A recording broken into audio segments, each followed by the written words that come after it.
Hello and welcome to another exciting video here in Mathland. Today we're going to be talking about the sine and cosine of an angle.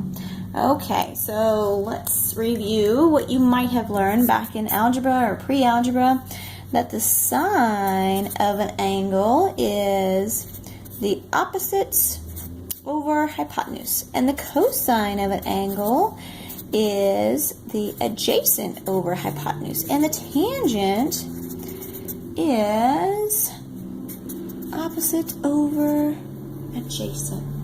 Okay, so tangent, we did that in another video. You can go check that out. Sine and cosine are what we're going to deal with here. So let's see. I've got a right triangle here. Remember, we're only dealing with sine, cosine, and tangent in right triangle situations. So I've got a right triangle here. I've got a degree measurement here.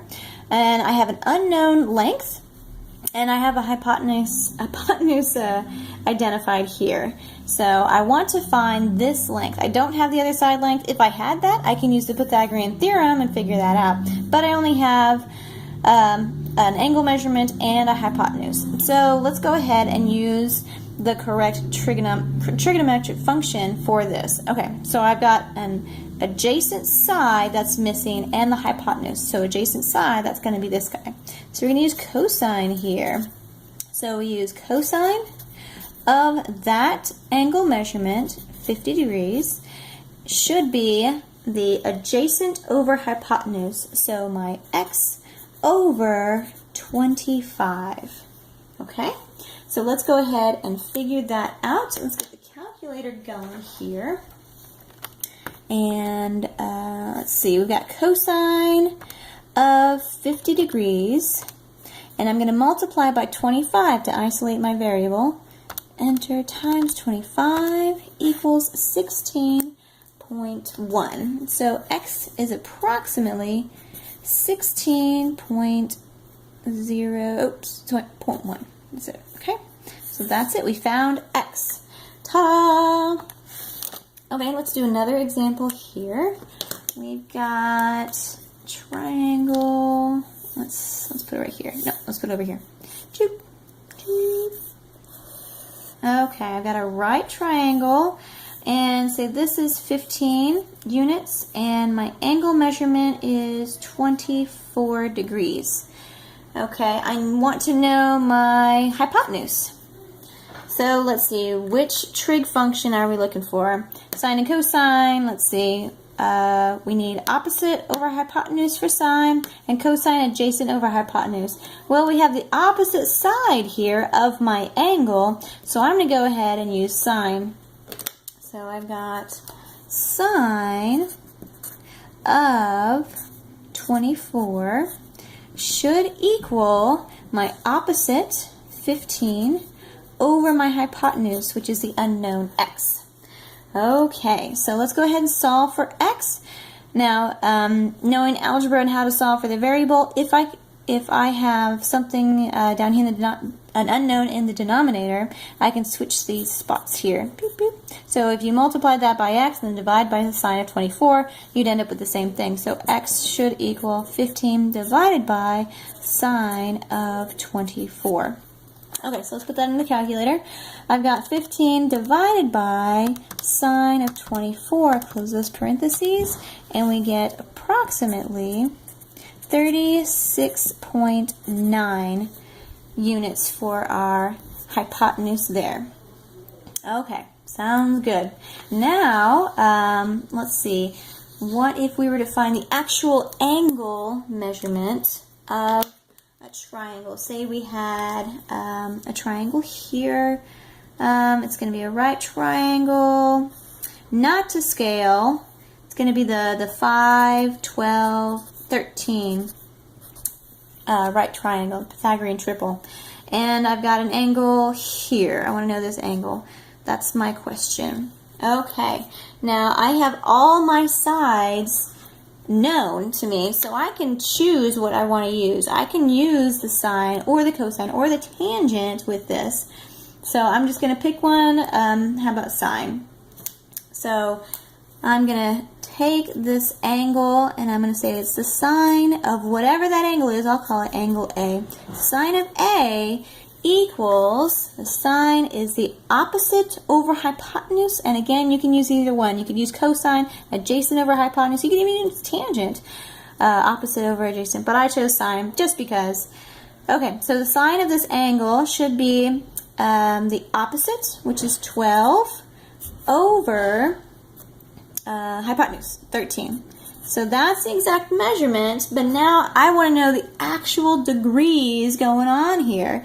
So this is the ratio sine A, but in degree form, that's not a degree right there. So when we want to find a degree, when we're using trig functions, we have to use the special keys on the calculator, which are the arc sine, arc cosine, or arc tangent of our ratio here. So the ratio that we had to set up, so 12 thirteenths, should equal my degree for A.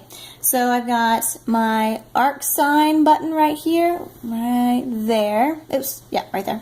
So I'm going to do second arc sine with sine -1 of 12 over 13, and that will actually give me my degree measurement. So I've got 67.4 approximately is my degree measurement for angle A. And you get the same thing if you use cosine. So we can do cosine real quick.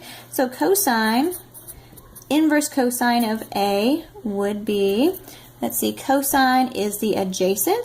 So 5 over the hypotenuse, 13. And that would be arc cosine of 5 over 13. Ta-da! It's the same thing. Same thing. And even if you did tangent, you'd get the same thing.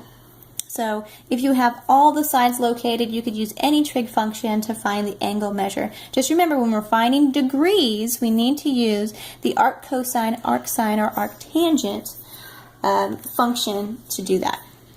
Okay, so now let's go on to the 45, 45, 90, and the 30, 60, 90. So just to refresh your memory, and if you forget, you can always go back to that video, 45, 45, 90. Remember, this is L, and this is L square root of 2. Okay, so if we have, we'll do sine. What is the sine of 45 degrees? Okay, so let's put our ratio together here. Sine is, let's say this is, you just pick one of them because they're both 45. So sine is the opposite over hypotenuse. That'd be L over, let's see, square, L square root of 2. I'm going to pick a number for that instead of L. I'm going to pick a small number like 1 and see what happens there. So instead of L, I'm going to put 1, 1, and this would just be square root of 2. Okay, so sine of 45 would be, sine is opposite, so 1 over the square root of 2, so rationalize that. And the sine of 45 degrees is square root of 2 over 2. Okay, good thing to know when we get into pre-cal and we deal with the unit circle. And maybe your homework asks for this as well. Let's try the cosine here. So cosine of 45 degrees, that's going to be, I'm going to pick this one down here, cosine adjacent over hypotenuse, that's going to be the same exact thing. So 1 over the square root of 2, which is the square root of 2 over 2. Sine, cosine, same thing there. Okay, so let's try the 30, 60, 90 triangle. So let's see. 30, 60, 90. Let's see, this is 30, this is 60, and that's 90. And remember, our 30, 60, 90 has S, 2S, and S square root of 3. Again, I'm going to pick small numbers for my S's so I can figure this out. I've got 1 square root of 3, because 1 times square root of 3 is going to be square root of 3. And then 2, because 2 times 1 is 2. Okay, let's do this. The sine of 60 degrees, well, that's going to be the opposite, square root of 3, over hypotenuse, which is 2. Ta-da! That's it. And then how about the cosine of 60 degrees? Cosine of 60 degrees, I'm down here. I'm going to do the adjacent, 1 over the hypotenuse, which is 2. So cosine of 60 is 1/2. So all you can do, to help you out, you can just sketch this little graph and figure out what the cosine of 45 is, 60, and then let's do sine of 30 degrees. So sine of 30 degrees, well, sine is going to be the up here. Boop, boop, boop, boop. Sine is opposite 1 over the hypotenuse, which is 2. Sine of 30 is 1/2. And what's the cosine of 30 degrees?